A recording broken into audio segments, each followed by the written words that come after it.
And thank you for tuning in to the Golden State Media Concepts football podcast, where we discuss the latest news, rumors, and games of the NFL and college football. As always, Jeremiah.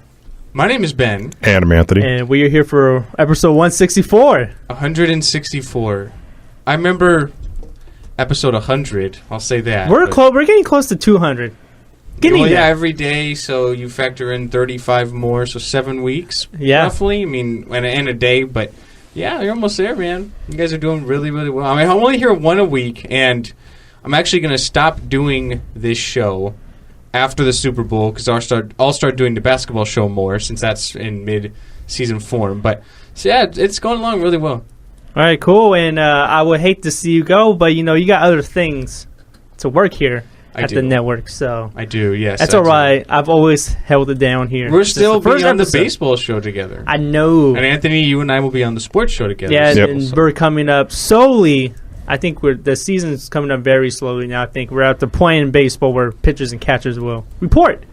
Yeah, pretty soon. Yeah, and then we got one more week of the actual football season.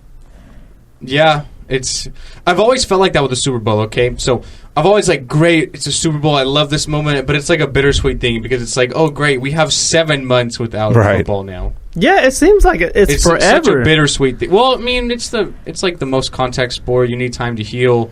You have a huge off season with the draft and OTAs and training camp, so I guess it all works out. It comes here sooner than you think, but it's such a bittersweet moment. It's a Super Bowl, and then it's great, nothing for 7 months now. Yeah, well, if you're into other sports, you still got baseball and you still got basketball until June. Don't leave out soccer. And then, I was getting to that. No, you weren't. I wasn't. No, and then don't forget, you still got the NHL there going to June as well. And then, of course, soccer's year-round. You got MMA going year-round.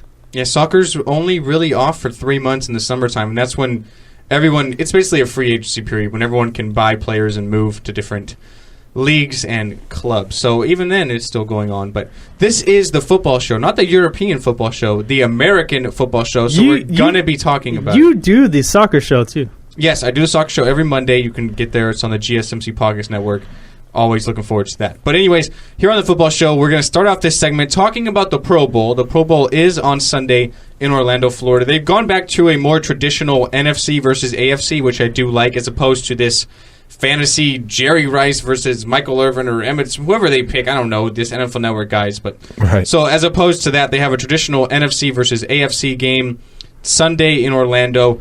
And they've kind of switched things up a little bit leading in to the game on Sunday, which is great. You have practices all week where the fans are there, get to take pictures, sign autographs. And then they have this skills competition, which basically went down yesterday and last night. Yeah, and I think this is the first time they brought it back because they originally had, I forgot how long ago this existed. But they added one called the Dodge Ball, which I kind of feel like they need to tweak a little bit. They had the precision passing. They had the one with, I forgot what it's called, but it's when the quarterback and the receiver, kind of do so like a one-handed catch, two-handed catch over the shoulder, I forgot the name of the actual, challenge. Right. And then, of course, they got the relay when they have, a lot of defensive and offensive linemen work together. But the one that I really couldn't understand was the drone catch. That to me, that was pointless. Really? The drone catch, it's just a football falling out of a drone. Yeah, it's basically but it's falling at a high speed and. Yeah, I understand that, but visually, it's not the same thing. When you're watching it on TV, it doesn't look good. But when you're actually doing it, it's different. But when you're watching, to have them have GoPros on their head or something, so they can see a POV stance of the receivers. Yeah, or I guess in this case the punt returners. But. Yeah, I think Drew Brees was wearing a GoPro during the precision passing challenge. Yeah. Yeah, that one, the first three, so they had the 5 competitions, right? They had the first one, which was, I said, where the quarterback threw the receiver, which was a two-handed catch, one-handed catch over the shoulder, stuff like that. Then after that, they had, I don't know if it went in this order, but you had a relay thing where you had Von Miller lift up 200 pounds over his shoulders and stuff like that. Yeah, that was the relay. And then you had, linemen and the linebackers pushing a sled and pulling a sled, stuff like that. They had all these kind of things. That was fun to watch. Then you had the precision passing where you had stuff like Drew Brees and Phillip Rivers trying to throw 40 yards, 20 yards, try to hit like a moving target. That was fun. The drone was kind of a weird thing because all you basically saw was a ball falling out the sky and they had to dive for it, which didn't look the same. And then they had dodgeball at the very end, which is a fun thing in general just to watch people throw, little tiny rubber balls at each other. It's kind of a fun thing just to watch that. They're probably going to tweak it a little bit because they sort of were running out of time. They kind of like adjusted on the fly. So they'll probably like adjust these things as the years go along. But it was at least a fun little thing. Like we talked about, Ben and I on the sports show, baseball and basketball had their kind of side shows for the All-Star game. You had the slam dunk contest, three-point contest in the NBA, home run derby in baseball. So you had these things that were kind of off to the side. Now football has one of those things, and it's not anything really you're going to get hurt that much with. I mean, I guess there's a chance that, you throw your shoulder out, or for dodgeball, something like that, if you get, hit and you fall down, I guess there's always a potential for injury, but you could say the same thing for home run derby that messes up your swing, for slam dunk contest, if you come down wrong, there's always these potential for injuries. But I like how they actually have something now where football has a sideshow that people like actually enjoy watching. Yeah, I'm agreeing with you there. You guys talked about tweaking the dodgeball. What I would love is make it like a tournament. Make it like an hour-long thing, or I don't know how long it would take. That's what I thought they were going to do. I'd love to see a tournament like you have the AFC lineman side, you have the NFC defensive back side, the AFC running backs and receivers, not as opposed to just like AFC, NFC. Yeah, like 10 on 10. I feel like the dodgeball was a little bit clustered, and when I was watching the dodgeball, I just liked how John Gruden and McDonough were kind of like calling it like it was an actual game, and I just thought that was kind of funny. And then I think McDonough dropped like a dodgeball reference there. He's all like, "Well, if the coverage still goes on, we will catch you on ESPN the Ocho." I was like, no one got it. I'm like, no one. John Gruden didn't even get it. He didn't respond. I was like, really? John Gruden doesn't look like a guy who's John Gruden. Like, how do you like not know the Ocho? John Gruden just watches like film. Yeah, probably. Just watches coaches' film. That's all he watches. I just had to go with McDonough. I'm really glad he dropped a dodgeball reference. Right. I'm really glad he did. But yeah, I'd love to see like a tournament style. I think that'd be a lot more entertaining, a lot more fun for some of the players and the fans who are there.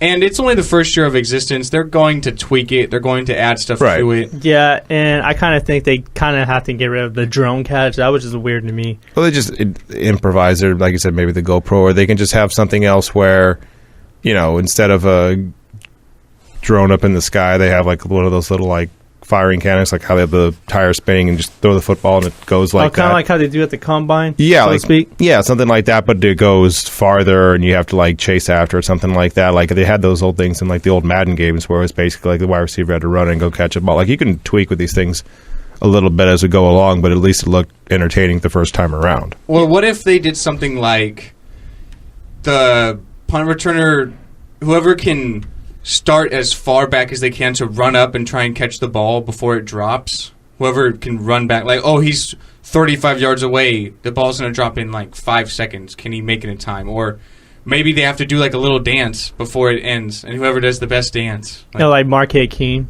he will win now. Whoever can do the best dance before the ball drops and catches it wins. Like, no, I'm just kidding. There, he'd win any. They've got to do something. Yeah, and it's like I said, it's a fun enough thing, and I like how they at least attempted to do these things and not, because they took it away for a long, long time. So I'm glad they at least brought it back, and now you can go from here. And it's like, okay, that don't do that. This one, all right, adjust this. That one, keep that. Like I like how they're probably going to adjust it because I don't think they're going to take it away at this point. It probably got good enough ratings because the Pro Bowl itself gets a bunch of ratings. So I'm assuming this got a pretty good rating as well. I don't know. I feel like the NFL didn't really market this really well. Like I literally forgot about this competition until like yesterday. Right. They should have it the day before the game, just like they do every other. I think the reason why is because the Senior Bowl is that Saturday, so I don't think they want to take attention away from those college kids trying to improve their draft stocks. That's the reason why I think they do it.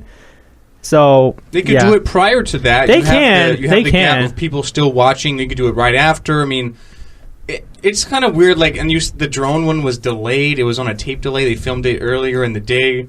So, I mean, it's a little kooky, but as far as game predictions, I don't even know if we can make a prediction because it's just literally the players don't even block and they kind of just run freely. They don't play defense at all. It's probably the hardest thing to predict, as hard as football already is to predict, but I guess Mike Evans said he's going to be playing hard. If they win, he gets $32,000 extra as a bonus. That's the thing, That's the thing, yeah. So, I mean, he might be playing hard, but I guess predictions quickly. Like, I'll go with the NFC. I think their quarterbacks are better.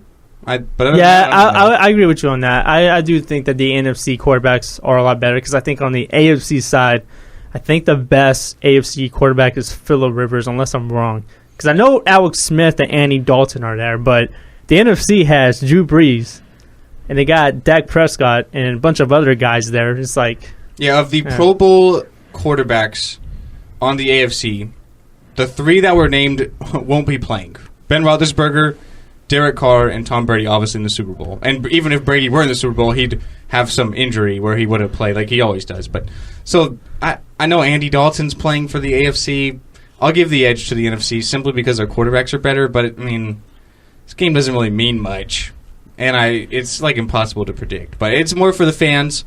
Get a chance to get a little up close and personal with the players, attend the practices, get some autographs, some pictures. That's really what it's all about. And hopefully everyone, as far as the players are concerned, conducts themselves in a proper and professional manner. We'll take our first break of the show. After the break, we're going to be talking about some of these Las Vegas Westgate Super Bowl prop bets. There's always the traditional ones, but they've added some different things in here. Some of them other sport-related as far as comparisons go, over-under. So talk about some of these kooky prop bets right after the break, right here at the Golden State Media Concepts Football Podcast. Tired of searching the vast jungle of podcasts? Now listen close and hear this out. There's a podcast network that covers just about everything that you've been searching. Hey! The Golden State Media Concepts Podcast Network is here. Nothing less than a podcast bliss with endless hours of podcast coverage. From news, sports, music, fashion, cooking, entertainment, fantasy, football, and so much more. So stop lurking around and go straight out to the Golden State Media Concepts Podcast Network. Guaranteed to fill that podcast itch. Whatever it may be. Visit us at www.gsmcpodcast.com. Follow us on Facebook and Twitter, and download us on iTunes, SoundCloud, and Google Play.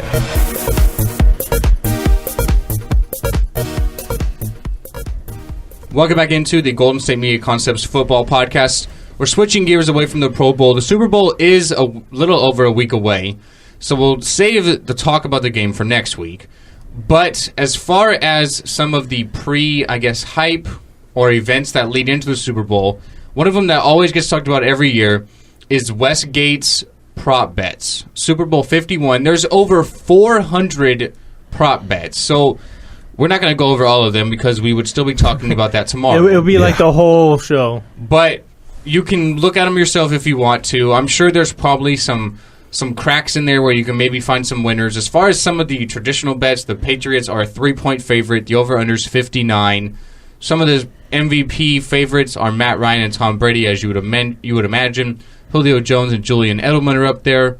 Malcolm Butler's an 80-1 long shot, obviously winning the game for New England a couple of years back with his interception on the 1-yard line. Yeah, he was the MVP of that game, too. Right. So, well, not the MVP, but he was the hero. Yeah. Right. So, as far as some of these other ones, okay, gentlemen, we know about the traditional, how long is the national anthem going to go on? It'll be sang by Luke Bryan, who's a country singer. Some of the other ones are, what color is Lady Gaga's hair going to be? Blonde, brown, pink, possibly? I would go with pink. I'm going blonde. She's really been blonde recently. I think she's going to switch it up. Blonde is the favorite. I think... Or I guess the odds-on favorite. I'm going to go with pink. I feel like she's going to switch it up on us. There's talks about which song she'll be singing during the halftime show. Some of these are, what pattern is Joe Buck's tie going to be? But some of these other ones, yes, what pattern is Joe Buck's tie going to be? What pattern? Some of these other ones, though, something we haven't really seen before. They involve other sports. So a couple of them are, you can bet on Tiger Woods' 18-hole score in the Omega Dubai Desert Classic, which I believe is next week. You can bet that versus Tom Brady's gross passing yards. Tom Brady's an 18.5, yard or score favorite. LeBron James' total points in the game between the Cavs and the Knicks, which is the night before the Super Bowl, versus Matt Ryan's completions. So interesting there.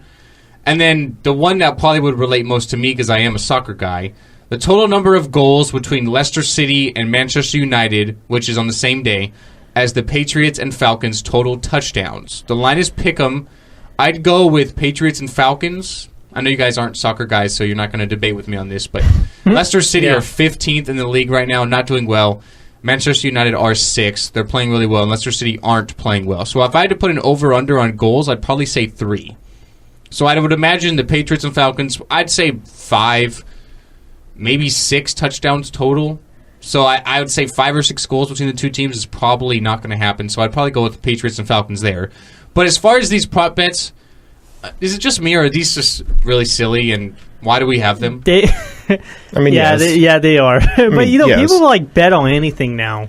I just don't know why. Why would you want to bet on Joe Buck's tie? Okay. Why would you want to... I can understand some people wanting to bet on Lady Gaga because she has like a huge fan base, but me, I wouldn't. I wouldn't do that. Anthony and I talked about this. If I'm Joe Buck, why would I not just bet on the tie that has the best odds and just bet as much money as I can on it, because I already know what I'm going to be wearing? I think that's illegal, honestly. No. Illegal? He could have his mom make the bet, or his friend or something, Yeah, why would you give him the money, though? That's the thing. Like, how do you trust that person to give you the money? I don't know. It's just me. I mean, no, you do the thing where it's just you can't have Joe Buck's mom do it, because then it's obviously but just find a friend of a friend of a friend of a friend, 6, 7 people deep.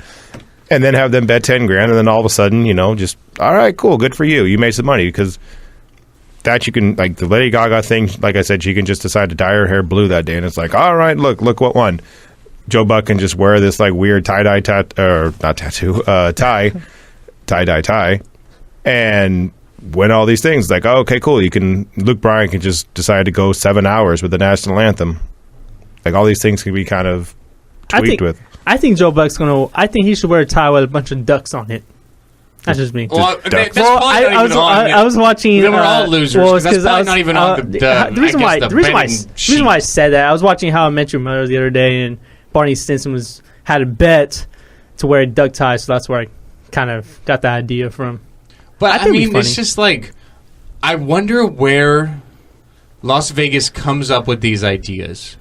And they obviously have to put odds on things. Right. So there has to be some research involved, right? Okay, we've seen Joe Buck now for the whole entire season. He wore a striped tie 2 out of 16 weeks. He wore a polka dot tie 1 out of 16 weeks. He wore a solid tie 8. There has to be some sort of research going into this, because this is Vegas. Their object is to win money. These bets are out there to win money, and there's research that goes on to it. There's research that goes into it. So they can't just randomly throw out numbers, right? How much time and effort is going into this? 400 prop bets? I couldn't think of 400. I'm just going to click on this and see if it gives me a list. I can barely think of I could 5. not think of 400 different prop bets. I don't know how they do all that. And there's also prop bets for the Las Vegas Golden Knights, the NHL team as well. There's bets about... Here's all of them. There's bets about as far as how many wins they're going to have in the next season. And obviously, you're going to have to wait on that for a while, because you're waiting until literally a year and a half from now. But so some of these things is what team is going to score first, how long into the game it's going to be. 6.5 minutes, the final 2 minutes, final 3.5 minutes. They have these all broke, which I guess that helps with the 400. You do it time-wise like that. That helps get that number that high. Who's going to commit the first penalty, the most penalty yards? Is there going to be an extra point blocked? Is there going to be an extra point missed? Will both teams make longer than a 33-yard field goal? Over-under on sacks? I mean, to come up with this many different bets and the research and the statistics that go into it, these guys literally, it's their whole entire life is to look at these. When will be Marcellus Bennett's first reception? He may not even get a reception, or over-under on number of receptions. I guess if you really went through this page, which is, the PDF is 36 pages, so you probably have to spend a long time. Yeah, I'm looking at it right now. But I'm sure you could probably find some winners on here. Honestly, if you went through the time and research, it would take a long time, but there's probably a lot of winners in here. I really do believe that. But it's just... This is kind of interesting. So we'll take our last break of the show. After the break, we're going to be talking about some remarks that offensive coordinator of Atlanta, Kyle Shanahan, said about the New England Patriots defense, as well as some remarks Joe Thomas has been saying as far as the Browns' future and what it would mean to him if Roger Goodell had to hand the Lombardi Trophy to Tom Brady. Let's talk about that right after the break here at the Golden State Media Concepts Football Podcast. Do you want to be healthier, yet you just don't know what to do? All these shows telling you this and that, but nothing seems to work. Well, listen close. Golden State Media Concepts has got something great for you. The Health and Wellness Podcast dedicated to workout trends, healthy eating habits, diet, and everything about healthy living. Join us in our banters as we help you not just live life to the fullest, but live it to the healthiest. All right, guys, we got just one more segment here before we lead you into the weekend here at the football show. Kyle Shanahan, obviously leading in to the game. He's got a lot of things on his mind. Possibly going to become the next head coach for the San Francisco 49ers, but that won't happen until he finishes his duties as the play caller for this high-powered Atlanta Falcons offense. So he said, quote about the Patriots defense, "It's the best defense that we've seen in the NFL this year. The numbers show it. And watch the film and you'll see exactly why their numbers are the way they are. They are extremely tough to score against. That's why they're number one in the NFL in scoring. And I believe only one team this year scored 30 points on them." Do you guys think this is going to be the best defense the Atlanta Falcons will see this whole entire year? No, not really. Because, if you look at the Patriots' schedule, they didn't really play a lot of really great quarterbacks. I think the toughest quarterback that the Patriots played in the regular season was Seattle when they lost that game. And they actually lost it at the end of the fourth quarter when Russell Wilson threw a touchdown pass, I think, to Doug Baldwin. But, the Falcons, they played some really tough defenses this year. They played Seattle. They played them twice, actually.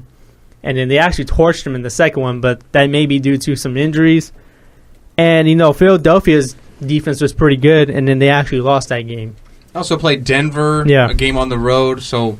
Yeah. And they play KC. And they Kansas City, the game they lost with that fluky, returned extra point for 2 points. But I'm with you. I don't think this is the best defense I've seen all year. I think this is Kyle Shanahan, obviously just being a professional, saying good praise about New England. Their defense isn't terrible it's number one in scoring, but I think the numbers are a little skewed. As you mentioned, the schedule was pretty easy.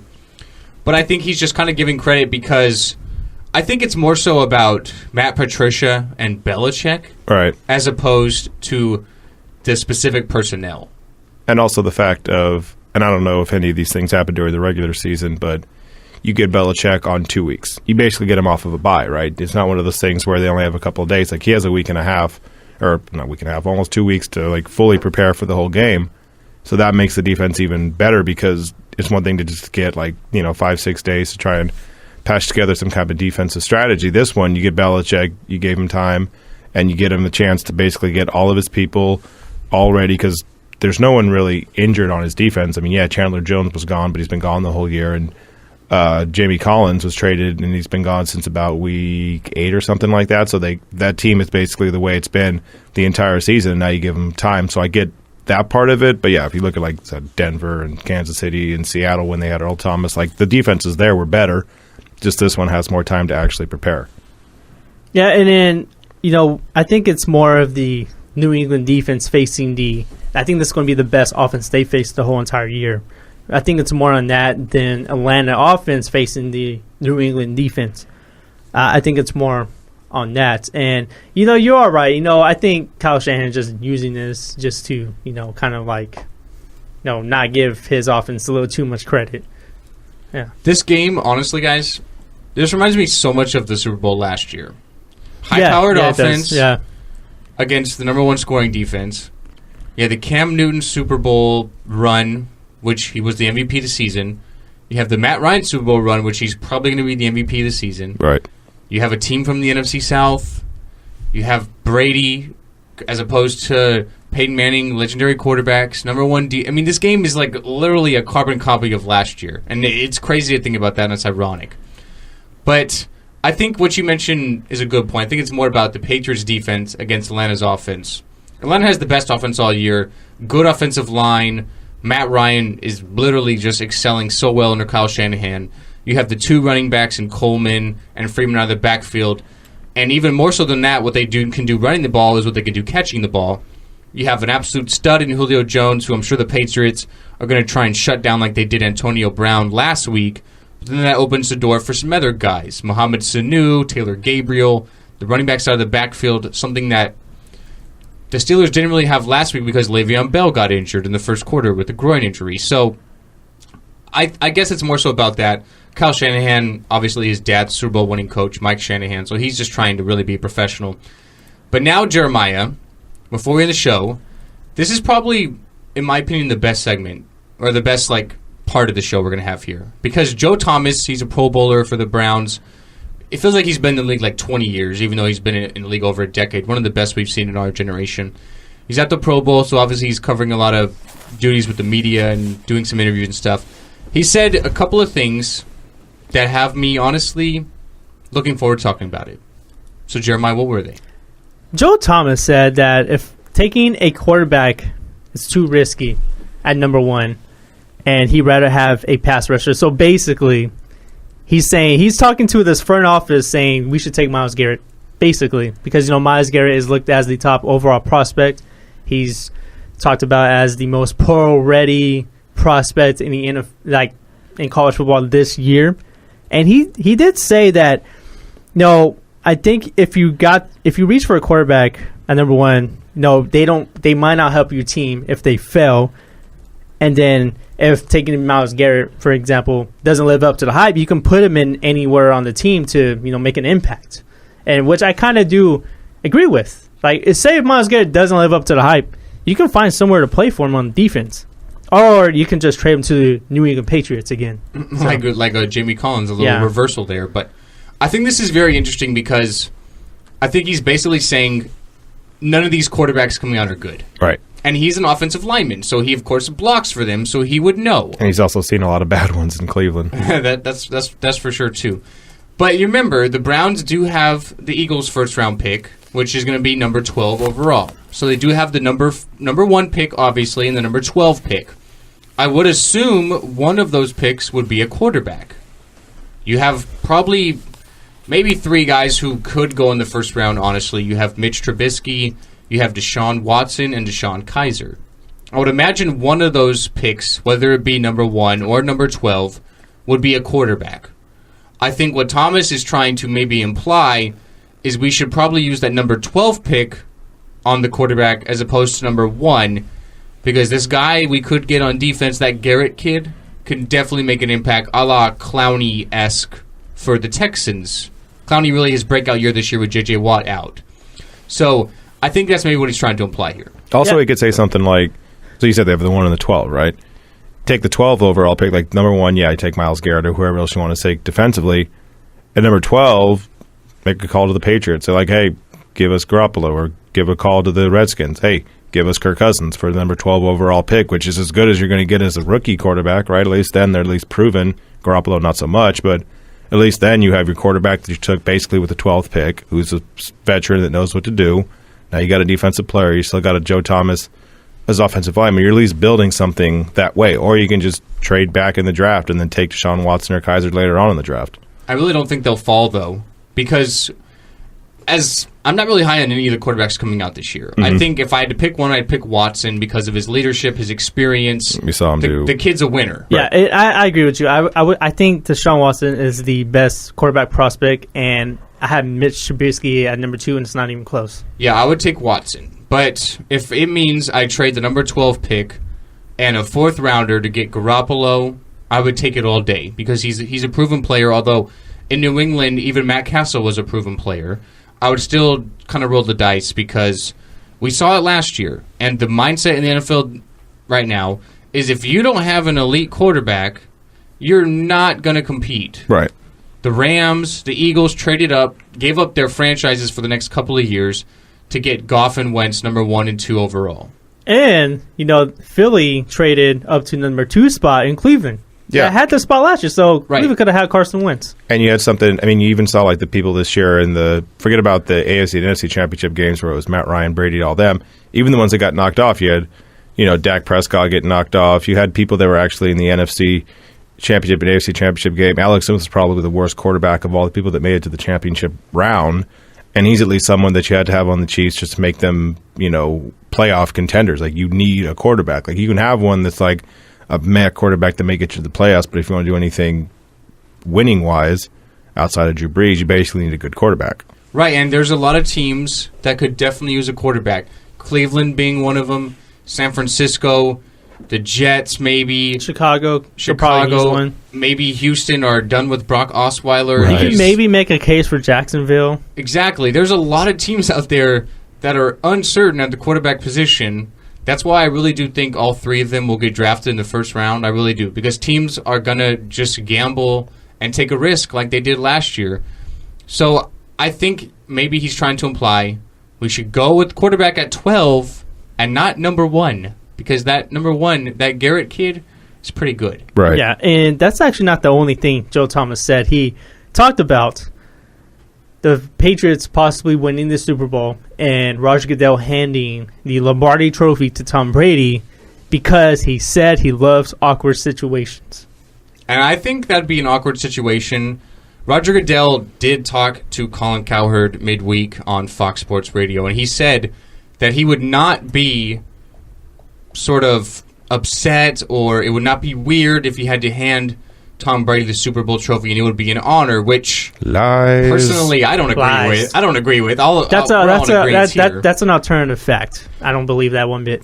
So, okay, let's just say the Patriots win.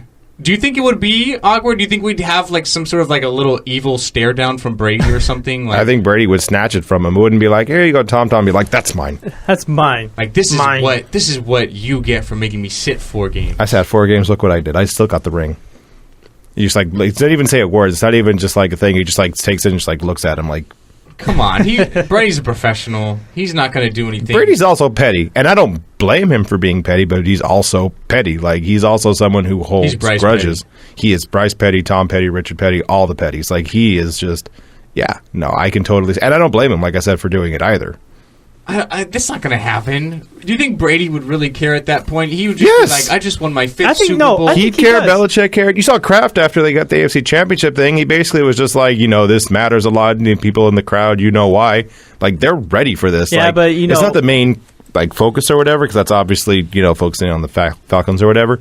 But once they actually get the trophy, if they actually get the trophy, then all of a sudden it's just looking at it's just like that scene out of Clerks. It's just like bleep you, bleep you, bleep you, bleep you. It's that whole thing. Like, they're gonna that's actually half baked when you say that's half baked. That is half baked. That's half baked. Yeah. All right. Speaking of Kraft, we all saw the post game interview, right? Yeah. I think he had one too many Samuel Adams. Yeah, yes. He was pretty turned up. He had a good time. I mean, could you imagine if they win the Super Bowl? But would it be an awkward situation? I think it would, but I think they'd both handle like professionals. Like, here you go, Tom, congrats, it's your 5th one. Like, and Brady would be thinking about, now I might go down as the greatest of all time, like clearly over Montana because I have my 5th Super Bowl now. So I don't really expect any fireworks, guys. Yeah, I really don't. Expecting, regarding Samuel Adams, there's actually a Georgia gas station that's banning the sales of Sam Adams before the Super Bowl. He's going to bring him back after the Super Bowl because, it is a Boston, beer, so to speak. Right. Yeah. So, guys, I don't really expect much, but we'll have to wait and see. That obviously will be a week from Sunday. We are 9 days away from Super Bowl 51, and that's going to end our show for today, though. So my name is Ben. I'm Jeremiah. And I'm Anthony. We are signing off here at the Golden State Media Concepts Football Podcast. We will see you again on Monday. Have a good day and have a good weekend. Goodbye.